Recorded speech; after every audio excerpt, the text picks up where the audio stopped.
ജോർദാനിലെ അൽഖരാഖ് പട്ടണത്തിലെ കരാക് കാസിലിന് മുകളിലൂടെ ഞാൻ സഞ്ചാരം തുടരുകയാണ്.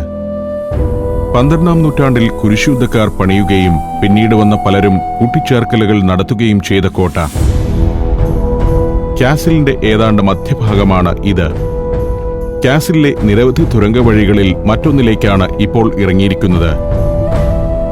മരുഭൂമിയിലെ മലകളിൽ നിന്നും വെട്ടിയെടുത്ത കല്ലുകൾ കൊണ്ട് പ്രാകൃതമാം വിധം നിർമ്മിച്ച തുരങ്കങ്ങൾ. കാസിലിലെ മുറികളുടെ ഇടനാഴിയാണിതെന്ന് പറയാം. പ്ലാസ്റ്ററിംഗ് നടത്തിയിട്ടില്ല.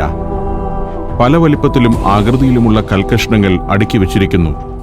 എല്ലാ നിലകളിലുമുണ്ട് ഈ വിധം നിർമ്മിച്ച തുരങ്കങ്ങൾ. സജീവമായിരുന്ന കാലത്ത് അനേകം പടയാളികൾ കടന്നു പോവുകയും ആയുധങ്ങൾ സംഭരിച്ചു വയ്ക്കുകയും ചെയ്തിരുന്ന തുരങ്കവഴികൾ.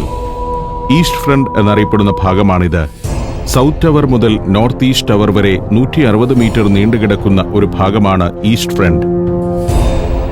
കോട്ടയുടെ നോർത്ത് ഈസ്റ്റ് ടവറിന്റെ ചുവട്ടിലേക്കാണ് ഇപ്പോൾ എത്തിയിരിക്കുന്നത്.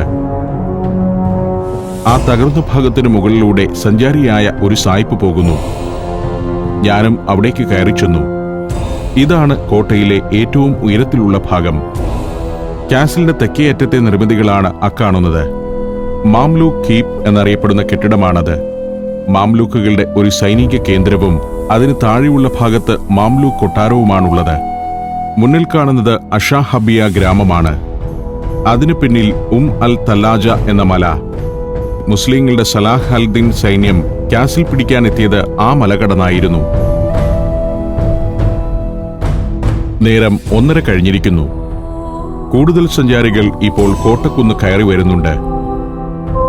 കോട്ടമുകളിൽ നിന്ന് വടക്കോട്ട് ക്യാമറ തിരിക്കുമ്പോൾ കുരിശുയുദ്ധക്കാർക്ക് ശേഷം അൽഖരാക്കിൽ വളർന്നുവന്ന പട്ടണഭാഗങ്ങളാണ് കാണുന്നത്.